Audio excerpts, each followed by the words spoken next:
আসসালামু আলাইকুম।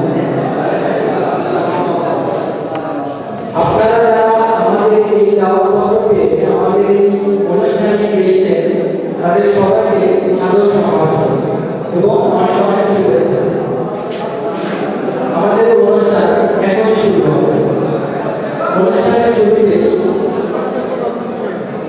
পাক কোরআন থেকে তেলাওয়াত করবেন আমাদের এই চান্সপ্রাপ্ত আব্দুর রাজ্জাক ভাই।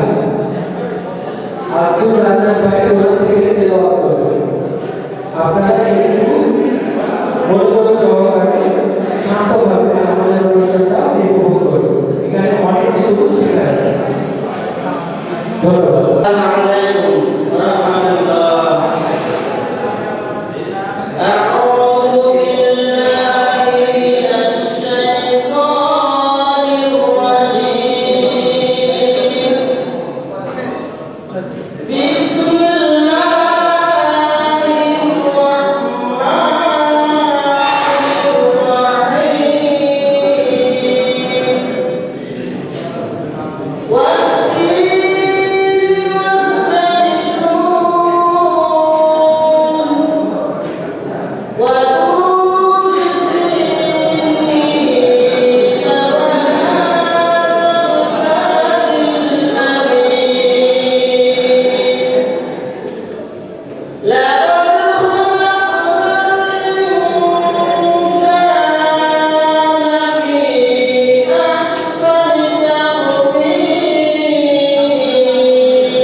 আমাদের অনুষ্ঠানে দ্বিতীয় পর্বে এখন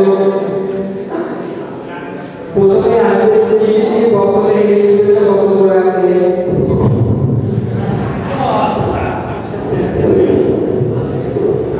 চিফ মিনিস্টার সুলতান আহমেদ। আমি বলে আমাদের স্টেজে আসার জন্য অনুরোধ জানাচ্ছি।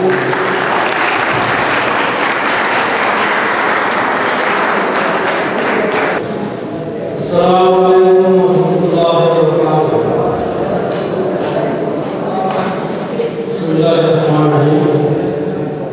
আজকে আশা ইউনিভার্সিটির প্রতি আয়োজিত এই সমাবেশে সম্মানিত সভাপতিবৃন্দ, ছাত্রছাত্রী ভাই বোনেরা এবং উদ্যোক্তারা সবাইকে আন্তরিক শুভেচ্ছা জানাচ্ছি। আসলে আমাদের একটা গাইডলাইন প্রশ্ন দিল, এখানে টেকনিক্যাল বিষয় একটু ট্রেনিং দেওয়া হবে।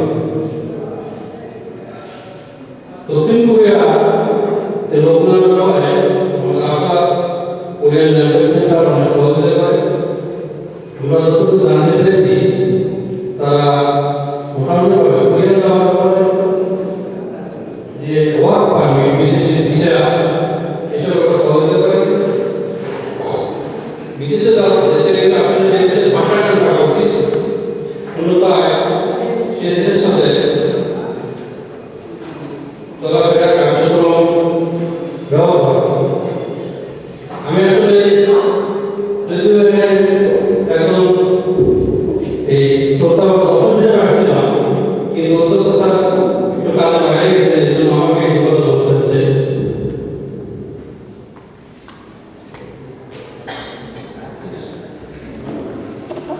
আপনারা হয়তো আমাদের থেকে কিছু এরকম হ্যান্ডবিল পেয়েছেন, এখানে মোটামুটি আমরা জানতে পারছি যে কোরিয়া যাওয়ার জন্য একটা বয়স নির্ধারণ আছে 18 থেকে 39 বছর। বিশেষ করে যে কথা বলছি, ভাষায় সবাই থাকতে হবে, আমাদের রাজশাহীতে আশাপুরের ল্যাঙ্গুয়েজ সেন্টার যেটা মাও পড়ায় রাজশাহী সাহেবাবাদ থেকে উত্তরে ওখানে আমাদের ট্রেনিং সেন্টার আছে। সেই সেন্টারে সরকারি বাংলাদেশ সরকার ওয়েস্ট মানে প্রতিষ্ঠান আছে Bangladesh overseas development and services limited, তারা বিদেশে পড়ানো করে এসএসসি সহযোগিতা করেন, এসএসসি এসএসসি লাইসেন্স দেন, সেভাবে আমরা সরাসরি সরকারের সাথে এই সহযোগিতায় নতুন করে পাঠান। আমি তাদেরকে এই উদ্যোগের জন্য কিছুদিন আগে সুরক্ষিত অনেক গেছিলাম, সেখানে আগামী মনে আমাদের জন্য আমাদের চলার সমস্যা এই জন্য বিদেশে ধীরে ধীরে মাথা ব্যথা হয়। এই উদ্যোগে আমরা আশা করেছেন আমরা যারা কোরিয়া থেকে আমি এভাবে তার সহযোগিতা করবেন। সেখানে আমরা তো দেখেছি যে মোটামুটি কোর্স করে ৭০,০০০ থেকে ১ লক্ষ টাকা আর বেশ বেতনের ভালো সুযোগ আছে। আমরা এই ভাষা ট্রেনিং সেন্টারে ভাষা শিক্ষা করে কোরিয়ান ভাষা শিক্ষা করে কোরিয়া যাওয়ার জন্য আমি সহজে আমাদের কাছে পেয়ে পাই। আমি সবাইকে আহ্বান জানাচ্ছি যে আপনারা আমাদের প্রতিষ্ঠানে যোগাযোগ করে এই কোরিয়ান ল্যাঙ্গুয়েজ শিখে কোরিয়া যাওয়ার ব্যাপারে উদ্যোগী হবেন। আমি এই বলে আমার বক্তব্য শেষ করছি। আসসালামু আলাইকুম।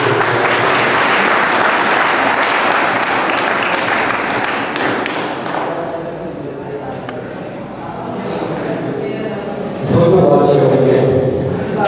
সুলতান আহমেদকেও অনেক অনেক ধন্যবাদ। পরিচালনা করবেন আমাদের প্রতিষ্ঠানের পরিচালক মোহাম্মদ রেজাউল করিম। আমি আগে একটু আপনাদেরকে ধারণা দিয়ে দিই। আপনাদের কাছে একটা শীট পাঠানো হচ্ছে, এটাতে আপনারা আপনাদের নাম এবং ফোন নাম্বার এবং আপনাদের ঠিকানা শুধু জেলা নামা এটা লিখলেই চলবে। আর আপনাদের মন্তব্য আপনারা লিখতে পারবেন। আর আমাদের মূল অনুষ্ঠানের শেষে একটা কুইজ পর্ব আছে, যেখানে আপনাদের জন্য কিছু কোয়েভারের সিস্টেম আছে, যেখানে আপনারা আমাদের প্রতিষ্ঠানের ফি এবং 30% থেকে শুরু করে 50% পর্যন্ত এসে আমাদের এখানে ভোট দিতে পারবেন। আপনারা আমাদের অনুষ্ঠান শেষ পর্যন্ত উপভোগ করবেন। ধন্যবাদ। এখন আসসালামু আলাইকুম। প্রথমে একটা সংবাদ দিয়ে শুরু করি। আমাদের আজকে প্রধান অতিথি ছিলেন এই কলেজের প্রিন্সিপাল। তো কিছুক্ষণ আগে কলেজের বাবা মারা গেছেন, চলে গেছেন, এখানে থাকতে পারছেন না। এই জন্য আমরা আন্তরিকভাবে দুঃখ প্রকাশ করছি। এবং আমাদের রাজনীতি তো আমাদের প্রোগ্রাম সম্বন্ধে সকলের একটা প্রাথমিক ধারণা তৈরি হয়ে গেছে, তাই না? আমি এই অনুষ্ঠানটা পরিচালনা করার আগে সকলের সহযোগিতা কামনা করছি। আপনারা কি আমাকে প্লিজ সহযোগিতা করবেন সকলে? ইয়েস অথবা নো বলে আমাকে একটু সহযোগিতা করবেন। তারপর যদি হ্যাঁ খানসান দেয়, খানসান দেয়।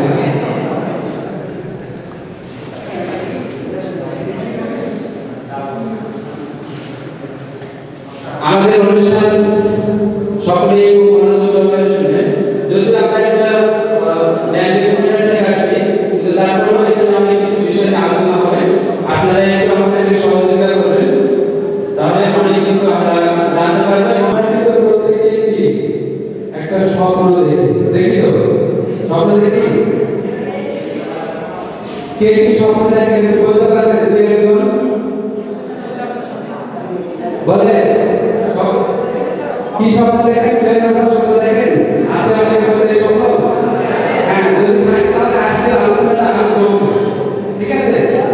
তো স্বপ্ন তো আমরা অনেকেই দেখি। কি কি স্বপ্ন দেখি? অনেক কিছু স্বপ্ন দেখি। স্বপ্ন দেখা এক জিনিস, সেটা বাস্তবায়ন করা আরেক জিনিস। ছোট একটা গল্প বলে আমার ট্রেনিং প্রোগ্রামটা শুরু করব। সেটা হচ্ছে যে আমরা প্রত্যেকেই দৌড়াই। কি দিয়ে দৌড়াই? পা দিয়ে। আচ্ছা, আমরা যদি এখন চোখটা বেঁধে দেওয়া যায়, তাহলে কি আপনি দৌড়াতে পারবেন? কেন পারবেন না?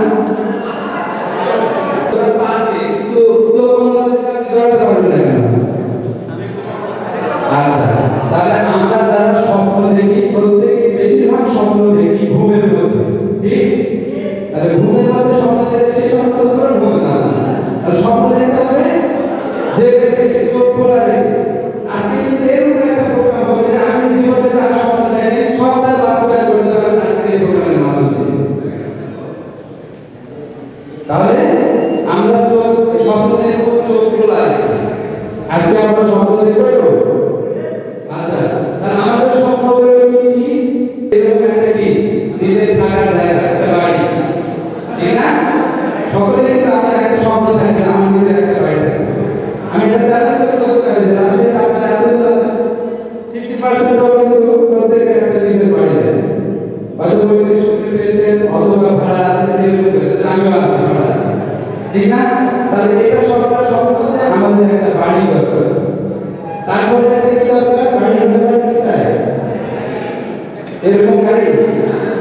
আপনারা রাজি তো এরকম স্বপ্ন দেখতে? আমার সময় আমি প্রতিজ্ঞা করে বলতে পারি যে আপনাদের এরকম স্বপ্ন একটা বাস্তবায়ন করে দিতে পারি, কারণ আমি নিজেও এটাতে পরিচিত। আগে ভাবতাম যে এরকম একটা গাড়ি ড্রাইভার হবো, কিন্তু আপনাদের কাছে বলি আজকে আমি এরকম স্বপ্ন দেখি যেটা খুব রিসেন্ট আমার বাস্তবায়ন হবে। রিসেন্ট বাস্তবায়ন হবে কিভাবে হবে আমি একটু পরে ধীরে ধীরে আলোচনা করব। হ্যাঁ, সুন্দর একটা বলছে একটা কলেজের টাকা দরকার, ওনার টাকা দরকার, বাড়ি বাড়ি করে টাকা দরকার। একটা যদি বিগ অ্যামাউন্ট যদি প্রত্যেকের ব্যাংক ব্যালেন্স হাতে না থাকলে কিন্তু কোনো কিছুই অর্জন করা সম্ভব না। তাহলে আমাদের কি দরকার? লাস্ট হচ্ছে অর্থনৈতিক মুক্তি। আমরা সবাই চাই, সবাই চাই। আমাদের সময় সম্ভবত খুব কম, তার কারণে আমাদের সাইডগুলো তাড়াতাড়ি চালিয়ে যেতে হবে, কারণ 5:30 করে নামাজ আছে। এই জন্য আমাকে একটু তাড়াতাড়ি করতে হবে। আমাদের কি অর্থনৈতিক মুক্তি দরকার, কিন্তু কিভাবে আমাদের এই অর্থনৈতিক মুক্তিটা আনতে ভোগাটা একটু ধীরে ভালো সাবসিস্টেম একটু ধীরে হবে, তাহলে হ্যাঁ, তাহলে আমাদের অর্থনৈতিক মুক্তিটা কিভাবে আসে? আমরা কিন্তু প্রত্যেকে চেষ্টা করি আমাদের অর্থনৈতিক মুক্তির জন্য, প্রত্যেকে ইনকামের জন্য আমরা কিন্তু চেষ্টা করি। কিভাবে চেষ্টা করি দেখি? এক নম্বরে চেষ্টা করি কি সবাই একটা চাকরি করব, চাকরি করে আমার অর্থনৈতিক মুক্তি আসবে, অর্থনৈতিক মুক্তি আসলে বাড়ি হবে, গাড়ি হবে, ঠিক না? চাকরি বিষয়টা একটু দেখেন। আপনাকে চাকরি করতে হবে, কিন্তু সরকারি হোক বেসরকারি হোক, আপনাকে যতদিন চাকরি করবেন ততদিন আপনার বেতন পাবেন। চাকরি যদি কোনো কারণে চলে যায় তাহলে কিন্তু বেতন পাবেন। যার কারণে চাকরিটা একটা অর্থনৈতিক মুক্তি আইনে ছিল, কিন্তু একটা রিস্ক আছে।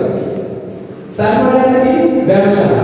যারা ব্যবসা আছে তারা ব্যবসা করতে চান, এর কিন্তু যেমন মজা আছে তেমন টেনশন আছে। এভাবে কিন্তু আমরা অর্থনৈতিক মুক্তি অর্জন করতে পারি। তারপরে কি পেশা? পেশাটা হচ্ছে কি রকম? পেশা হচ্ছে ডাক্তার, ইঞ্জিনিয়ার। এই আয়ের মাধ্যমে কে কতটুকু স্বনির্ভর হতে পারে, কে কতটুকু এরকম বাড়ি গাড়ি করতে পারে, আমাদের ভাবার বিষয় আছে। এখন আমরা কিন্তু এই তিনটার সঙ্গে পরিচিত। এরপরে একটা লেখা আছে ও। পেশাটা কি? পেশা তো আমরা চারটা আলোচনা করলাম। তারপরে একটা আয়ের সোর্স আছে, সেটা কি এটা আপনাদের কাছ থেকে জানতে চাচ্ছি, বলেন কি? Thank you sir, thank you. বিদেশ আমরা কিন্তু জানি না, আমরা তিনটা আয়ের সোর্স থেকে শুধু পরিচিত, কিন্তু আরো একটা যে সোর্স আছে এটার সঙ্গে অনেকে পরিচিত, কিন্তু অনেক রিস্ক, অনেক ভয়ের জন্য কিন্তু আমরা এটা থেকে দূরে। কিন্তু আপনারা জেনে হয়তো খুশি হবেন যে আজকের বাংলাদেশের অর্থনীতি এতটা শোক হয়নি, বাংলাদেশে হয়নি। ইউরোপ কান্ট্রিগুলোতে লক্ষ লক্ষ বেকার হয়ে গেছে, চাকরি চলে গেছে, ব্যবসার দোকান বন্ধ করতে হয়েছে, প্রতিষ্ঠান তালা লাগাতে হয়েছে, কিন্তু বাংলাদেশের কোনো প্রতিষ্ঠানকে কোনো কিছু করতে হয়নি। এটার একমাত্র কারণ হচ্ছে বৈদেশিক রেমিটেন্স। এখন আরেকটা তথ্য দিই, আমাদের উত্তরাঞ্চলে কিন্তু রেমিটেন্স খুব কম, দক্ষিণাঞ্চলে, পূর্বাঞ্চলে এই অঞ্চলগুলোতে কিন্তু প্রচুর। আপনাদের আরেকটা তথ্য দিই যে গতকালকে আমার অফিসে এক ভদ্রলোক আসছিলেন, এই ভদ্রলোকের বাড়ি হচ্ছে সিলেট। তো আমাদের টিভিতে একটা অ্যাড আজকে দেখেন, যদি আমরা এই ভদ্রলোক যতজন আছে তার মধ্যে দেখেন যদি 50% দেশের বাইরে থাকতো, তাহলে রাজশাহীর চেয়ারটা একটু চেঞ্জ হতো।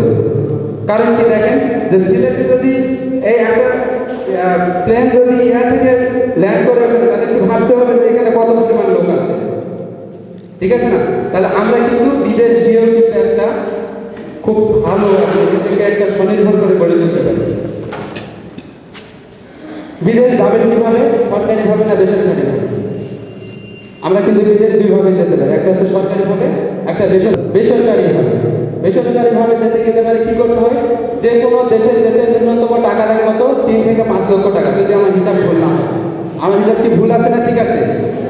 ঠিক আছে, 3 থেকে 5 লক্ষ টাকা দিতে হয় কোনো এজেন্টকে, কোনো পার্সোনাল, কোনো ব্যক্তিগত অফিসকে। বেতন খুব বেশি হলে 30-50। সরকারিভাবে দক্ষিণ কোরিয়া যাওয়া যায়। আপনারা ইতিমধ্যে সকলের হাতে একটা প্রসপেক্টাস গেছে, আপনারা কি সকলে পড়েছেন? আমাদের এই পর্বটা শেষে কিন্তু একটা প্রশ্নোত্তর পর্ব হবে, যেখানে আমরা একটু খোলামেলা আলোচনা করে বিষয়টা ক্লিয়ার করব। দেখেন, আজকে যদি আপনারা একটা ডিসিশন নিতে পারেন তাহলে আপনার জীবনটা বদলে যাবে। সিদ্ধান্ত আপনার পুরো জীবন বদলে দেবে। ইভেন আপনার পরবর্তী প্রজন্মকে একটা নিরাপদ নিশ্চিত জীবন আপনি উপহার দিতে পারবেন আজকের সিদ্ধান্ত থেকে। তবে সরকারিভাবে দক্ষিণ কোরিয়ার একটি তথ্যটা দেই। 2007 সালের জুন মাসে দুই সরকারের যৌথভাবে একটা চুক্তি হয়েছে, যে চুক্তির মাধ্যমে 2008 সাল থেকে সরকারিভাবে লোন দিচ্ছে। নানান জটিলতা, নানান সমস্যার মধ্যে দিয়ে 2008 থেকে 2012 পর্যন্ত কিন্তু কন্টিনিউ লোন চলতেছে, লোনটা, এবং বেশ কয়েক হাজার কেসে সর্বোচ্চ পরিমাণ কেসে 2012 সালে। আমি গতকাল ইন্টারনেটে দেখলাম যে আগামী 4 তারিখে ফ্লাইট আছে 69 দিনের একদিন। প্রতিদিন প্রতি মাসে লোন দিচ্ছে এবং প্রত্যেক মাসে মাসে এদের একটা পরীক্ষা চলছে। আমরা পরবর্তী দেখলাম বিস্তারিত আলোচনা করব। তাহলে কি আমরা সকলে দক্ষিণ কোরিয়া যেতে চাই সরকারিভাবে? গেলে কি কি সুবিধা পাবেন একটু দেখেন। দক্ষিণ কোরিয়া